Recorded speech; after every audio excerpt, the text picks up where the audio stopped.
Hello YouTube, Jonas Sweetfield here once again for my final game review, and this one's going to be a multi-game review on all the Mario games and all the Sonic games. Now, I'm not going to do them piece by piece, all one at a time. That would take forever, but I am going to do a little bit of them. I'd say maybe up until, I don't know, we'll see how it goes. I'm not going to do all of them, that's for sure, but I'll do some of them. Starting out with the original Mario Brothers game. Not Super Mario Brothers. Or actually, you know what? Never mind. Donkey Kong. I'll do Donkey Kong first, since that was the first game that Mario ever appeared in. It's basically, simple. Donkey Kong's captured Mario's girlfriend, and I forget her name. And, he's throwing barrels at Mario, so Mario can't climb up and get to her, even though he tries. Eventually he does it, and the day is saved. Now this made Mario and Donkey Kong popular, and kind of split them off in their own different directions of games. Donkey Kong had his own, Mario had his own. Of course, Mario became the big man for Nintendo, not Donkey Kong. But, a little later, for the Atari 2600, Mario Brothers came out, and that game was fun because it introduced you to the Koopas, introduced you to Luigi, and you just had to stop the Koopas for a certain amount of rounds. There's a POW button that that stuns them all. This one was for Atari 2600, as I already said, but there were some versions that could have been found on Nintendo. The NES, yeah. Now, of course, this game became kind of popular, but Donkey Kong was also popular. So the NES, now out and raging, had to have its primary character, had to have one of those.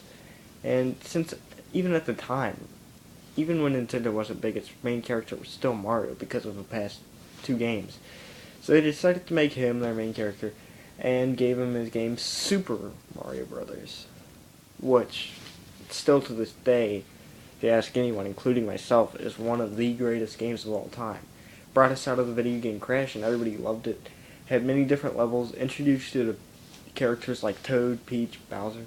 Maybe not Toad, I can't remember.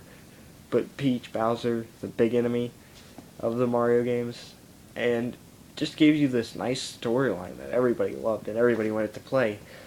And it became, I think, don't quote me on this, but I think it became the most popular game of all time. The most sold. I think, I'm not too sure. But anyways, a little after this, there was a new system that came out.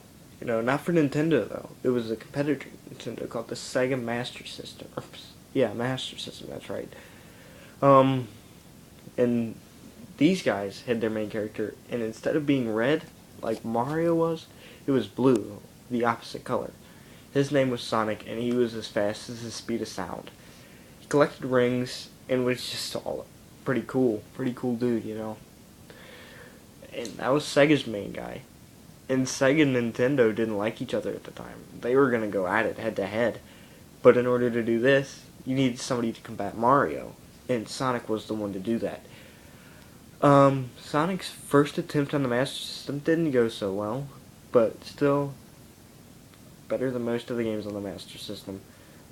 Master System did not go so well either. The NES kind of whooped it. Of course, then Sega had to strike back, and they redid the Sonic the Hedgehog game for their new console.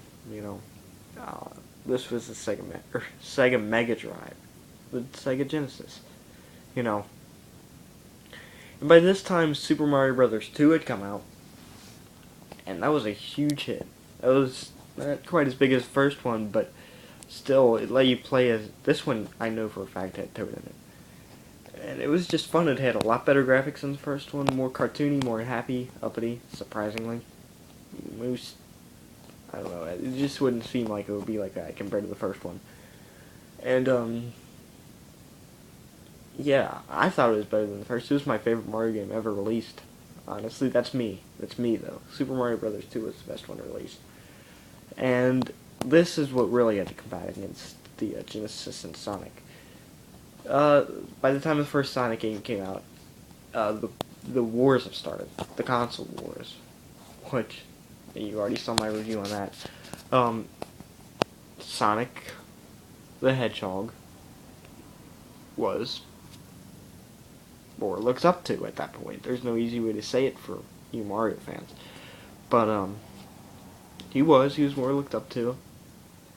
And his game, I don't think it I think it did sell more than Super Mario Brothers 2. Not Super Mario Brothers 1. I know that for a fact it didn't do that. But I think it might have done it to Super Mario Brothers 2. And I think it beat it there. So that was big. Sonic getting ahead of Mario meant Sega getting ahead of Nintendo, finally, for them. Next in the timeline would be Super Mario Brothers 3. Super Mario Brothers 3. I think I could be wrong about this, but I don't think I am. Super Mario Brothers 3 was regarded as the best of the Super Mario Brothers games. Um, Everybody loved it. It was a stage play, I believe. Or that's what conspiracy is, and I can't say that I don't believe it. I mean, it sure looks like it. I haven't played Super Mario Bros. 3 in a long time, so I don't know too much about it. But what I do know is it brings you Tanuki suit. Yeah, it brings you the Tanuki suit. And you get to fly around and smash stuff with your tail. It's just genuine fun. And even includes the original Mario Brothers game in it, like as a mini game. You know, just for everybody wanted that. It was just for fun, you know. And this was Mario's last attempt on the NES. And Sonic at this time, going into the age of the Super Nintendo, the big age of the Super Nintendo. Sonic had just released his second game, and once again, the second game is my favorite ever. I like that game. I don't know if you can get any better than that or not. But,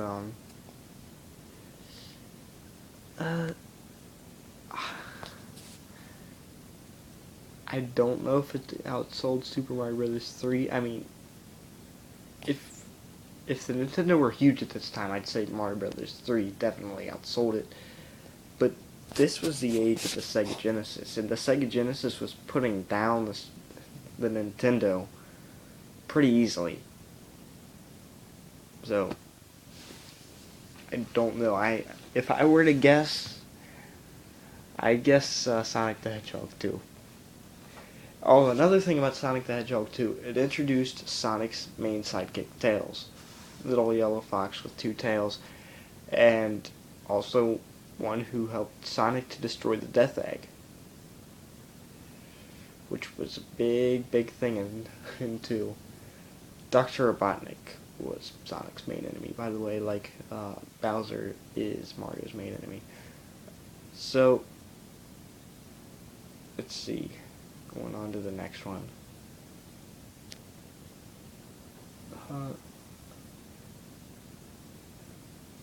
I know there was Super Mario World, and I think Super Mario World, it was definitely the main game overall on the Super Nintendo. It was a Mario game. What did you expect? And this one is regarded as one of the best of all time too, much like Super Mario Bros. 3 was. It's just debatable on which one is better. To me personally, I think Super Mario World is better, but like I said, I haven't played Super Mario Bros. 3 in a long time, so I could still be biased from years ago. But,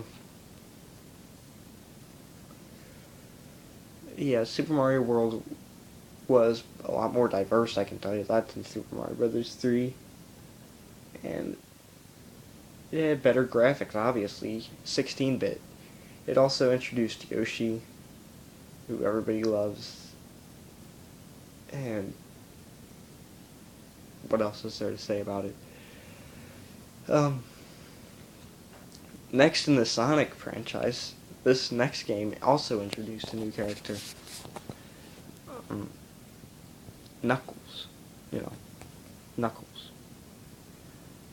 Um, what's just there to say about Knuckles?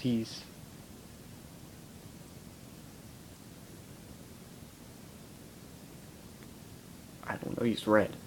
And he can climb walls and dig.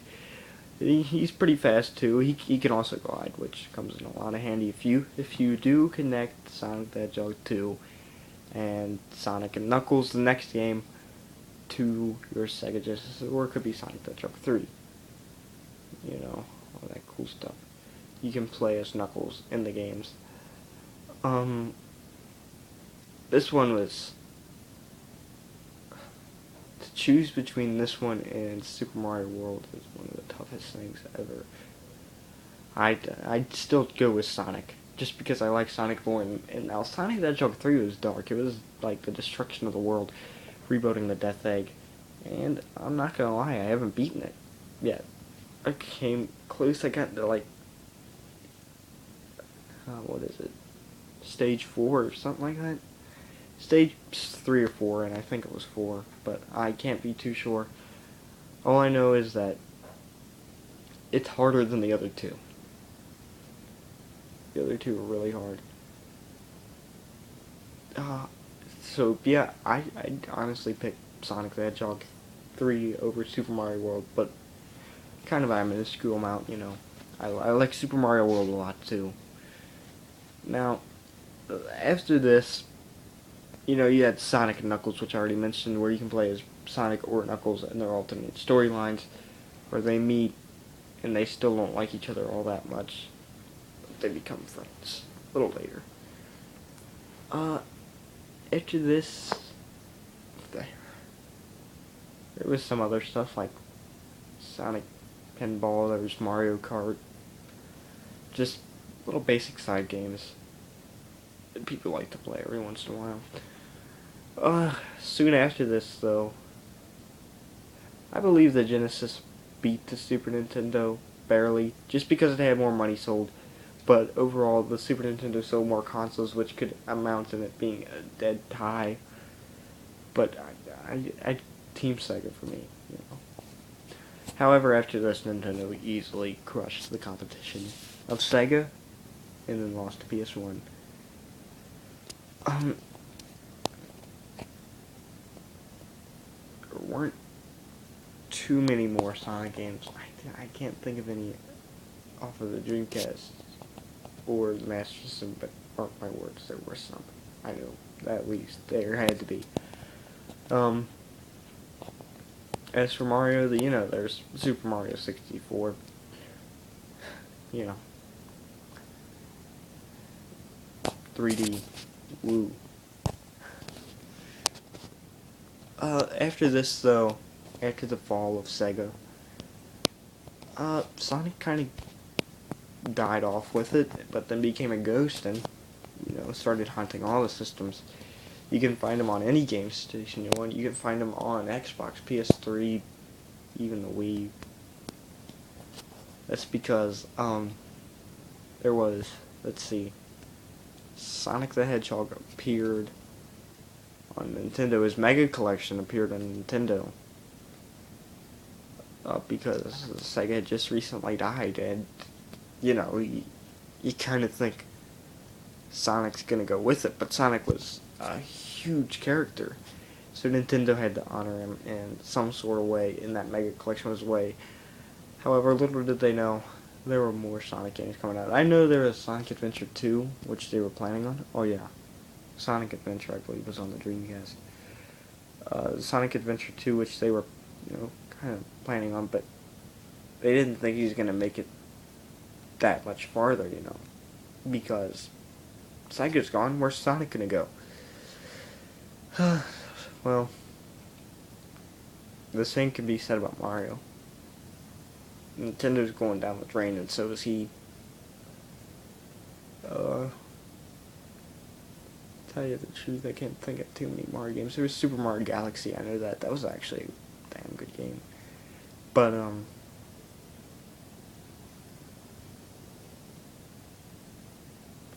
can't think of any more right now. I know there's Mario Kart Wii, but I'm not really counting any of that stuff. Yeah, after that.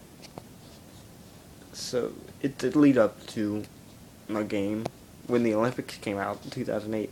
Sonic and Mario at the Olympic Games, which is just two plain Olympic games, you know, it was fun. I enjoyed that game a lot. Then there was Winter Olympic Games, and I also enjoyed that. Then there was London Olympic Games, and I kind of didn't get that. Not like I didn't get it. I literally did not buy it. So, yeah. There was the Sega Genesis collection, which had a lot of old games on it. Everybody loved that. That was for the PS3 and the Xbox 360. And then finally, my last game that I'll be covering is Sonic Generations. Because Sonic's, honestly, I don't know, I don't think there's any new Sonic games, so I think that might have been his last one ever. Possibly. I'm not counting them out, though. Sonic the Hedgehog Generations. It was just a recap of all the old games and newer graphics. It's really cool. I'd highly recommend checking it out with both the old and the new Sonic. It's really all there is to say. You know, I like both characters, but as I said all those months ago, Sonic will always be my favorite, and I'll always be Team Sega, no matter what. So that's my last game review of the year. Be here next time for my next project. Goodbye, YouTube.